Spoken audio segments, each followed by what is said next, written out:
வாழ்க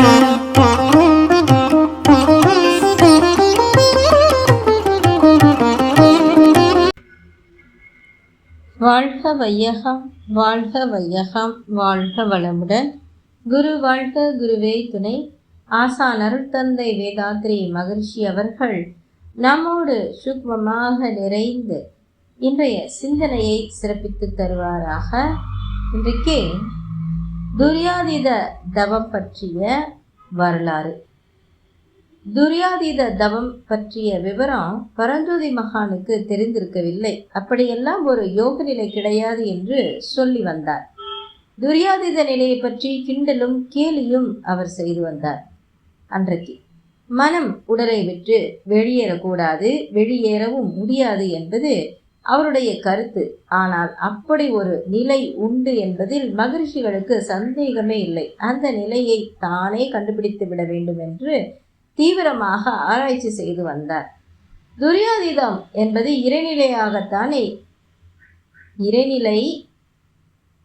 இறைநிலையாகத்தானே அனுபவமாக மாறி நிற்பது என்று மட்டும் அவருக்கு தெரிய வந்தது. இறைநிலை என்பது என்ன, அது எப்படி இருக்கும் என்பதை பற்றியெல்லாம் ஆன்மீக உலகத்தில் பெரும் குழப்பம் நிலவியது. அது உருவமுடையது என்று பெரியோர்கள் பெரும்பாலானோர் கருதி வந்தார்கள். அந்த உருவத்திலும் 1000 உருவங்கள் கற்பிக்கப்பட்டன. மனம் எதை நினைத்தாலும் அதுவாக ஆகும் என்ற அடிப்படையில் தெய்வத்தை நினைத்தால் தெய்வமாக மாறிவிடும். இப்பொழுது என்ன உருவமுடைய எந்த தெய்வத்தை நினைப்பது? இது நிற்க தெய்வத்துக்கு உருவம் கிடையாது என்ற கருத்துருவம் நீண்ட காலமாக நெடுங்காலமாக சொல்லப்பட்டு கொண்டுதான் வந்திருந்தது. 4 வேதங்களிலும் 18 உபநிடதங்களிலும் தெய்வத்துக்கு உருவம் கொடுக்கப்படவில்லை. இதை அறிந்த நமது அருள்தந்தை அவர்கள் தமது உய்த்துணர்வை செலுத்தி மேலும் ஆராய்ந்தார். விஞ்ஞானத்தில் அவர்களுக்கு இருந்த அறிவும் அவருக்கு துணை செய்தது. விஞ்ஞானத்தில் உலகம் உருண்டை என்றார்கள். இது சூரிய குடும்பத்தில் ஒரு அங்கம் என்றார்கள். நமது சூரிய குடும்பம் போல கோடிக்கணக்கான சூரிய குடும்பங்கள் கொண்டதுதான் இந்த பிரபஞ்சம் என்றார்கள். அந்த பிரபஞ்சத்துக்கு அப்பால் ஒன்றுமில்லை என்றார்கள். வேதங்களில் சொல்லப்பட்ட தெய்வம் அரூபம் என்பதையும் விஞ்ஞான முடிவையும் மகரிஷிகள் இணைத்து ஆராய்ச்சி செய்தார்கள். அந்த ஒன்றுமில்லை என்பது எல்லையில்லாதது என்ற விஞ்ஞான கருத்தையும் சிந்தித்தார்கள். அதற்கு தத்துவத்திலும் இறைநிலை என்பது உருவமற்றது, எல்லை கிடையாது என்றுதான் சொல்லப்படுகின்றது. ஆகவே பிரபஞ்சத்துக்கு அப்பால் உள்ள சுத்த வெளிதான் தெய்வம். அந்த சுத்த வெளியை நினைத்தால் மனம் தெய்வமாகிவிடும் என்று முடிவு செய்தார்கள். நாம் ஏதோ ஒரு பொருளை ஏற்கனவே பார்த்திருக்கிறோம் என்றால் அதன் வடிவமும் குணமும் மனதில் பதிவாகி இருக்கும். அந்த பதிவு தந்த அந்த மோல்டை வைத்து கொண்டு மனம் அந்த பொருளாக எத்தனை தடவை வேண்டுமானாலும் வடிவமும் குணமும் எடுப்பது அதற்கு சுலபந்தான். ஆனால் உருவமில்லாத ஒரு பொருளை நினைக்கவும் முடியாது, அந்த உருவமில்லா பொருளாக மாறவும் முடியாது. இந்த சிக்கல் காரணமாகத்தானோ என்னமோ மனதை இறைநிலையாக மாற்றுகின்ற துரியாதீத தவத்தை முற்கால மகான்கள் விட்டு வைத்தார்கள். இன்றைக்கு அருள்தந்தை அவர்கள் மிக சுலபமாக நமக்கு ஞான தீட்சை, அதாவது ஆசானவர்கள் மனதாலேயே அந்த தீட்சையை கொடுத்து நம்மை செய்ய வைக்கிறாங்க. அடுத்து துவாதசாங்கம் என்று நாம் செய்கின்ற தவம் துரியாதீத தவத்தில் வருகிறது அல்லவா?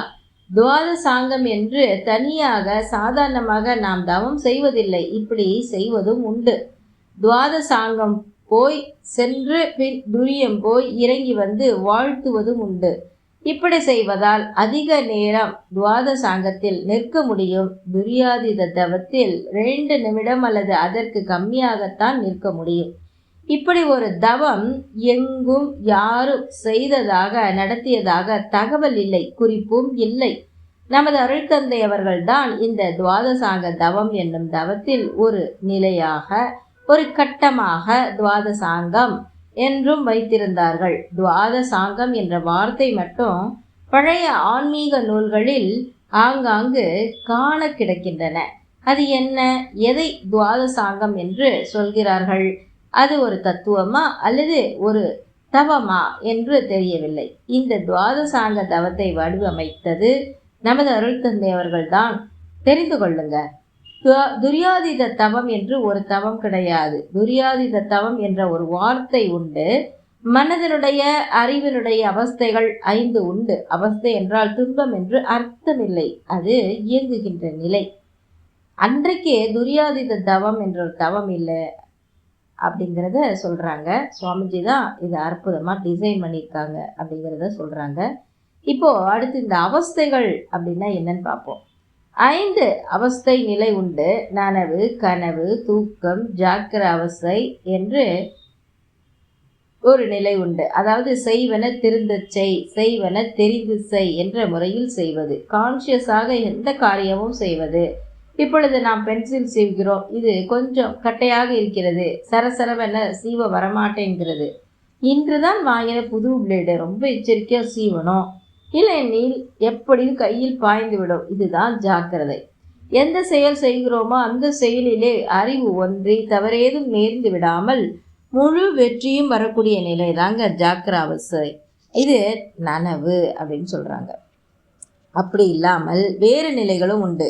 ஜாக்கிர அவஸ்தை, நனவு, கனவு என்று ஒன்று உண்டு. கனவில் சில காரியங்கள் செய்கிறோம் என்பது கிடையாது. அந்த காரியங்கள் எல்லாம் நாம் செய்ய வேண்டும் என்று நினைப்பது இல்லை. அதுவாக காரியங்கள் வந்து நிற்கும். அந்த காரியங்கள் எல்லாம் செய்வதால் விளைவு எதுவும் ஏற்படாது. நீங்கள் கனவில் எத்தனை பாம்புகள் அடித்தாலும் ஒரு பாம்பு கூட சாகாது. அதுதான் கனவு. இன்னொன்று தூக்கம். இருக்கின்றோமோ இல்லையோ என்பது தெரிவது இல்லை. வள்ளுவர் சொன்னார், துஞ்சினார் செத்தாரில் வேறில்லை, தூங்கி போனவனும் செத்து போனவனும் ஒன்றுதான். அவ்வாறு தூங்கிவிட்டால் சுற்றிலும் என்ன நடக்கிறது என்று தெரியாது. நமக்கு என்ன நடக்கிறது என்பதும் தெரியாது. இன்னொரு அதிசயம், நாம் தூங்கிக் கொண்டிருக்கிறோம் என்பதும் தெரியாது. அந்த காலத்தில் இவற்றை பற்றியெல்லாம் ஆராய்ச்சி பண்ணி வைத்திருக்கிறார்கள்.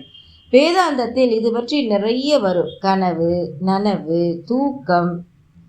தூக்கம் என்பதை சுஷுப்தி என்று குறிப்பிடுவார்கள். இது சமஸ்கிருத வார்த்தை. 4வது நிலைதான் துரியம்.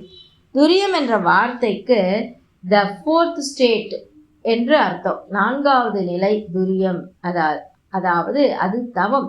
இந்த 5 அவஸ்தைகளில் இது ஒன்றுதான் தவத்தில் சேர்த்தி. 5ல் துரியம் தான் தவ லிஸ்டில் இருக்கக்கூடியதுன்னு சொல்கிறாங்க. 5வது நிலை துரியாதீதம். இந்த துரியாதீதம் வார்த்தை இருக்கிறது பாருங்க, இந்த வரிசையில் இல்லாமல் வேறு நூல்களிலும் வேறு இடங்களிலும் துரியாதீதம் என்ற வார்த்தை இருக்கின்றது. வள்ளலார் நூல்களில் துரியாதீதம் என்ற வார்த்தை வருகின்றது. எனக்கு தெரிந்து துரியாதீதம் என்ற தவத்தை யாரும் செய்ததாக தெரியவில்லை. மகர்ஷிகளும் அவ்வாறுதான் சொல்வார்கள். வள்ளலாரும் இத்தவத்தை செய்ததாக குறிப்பு இல்லை.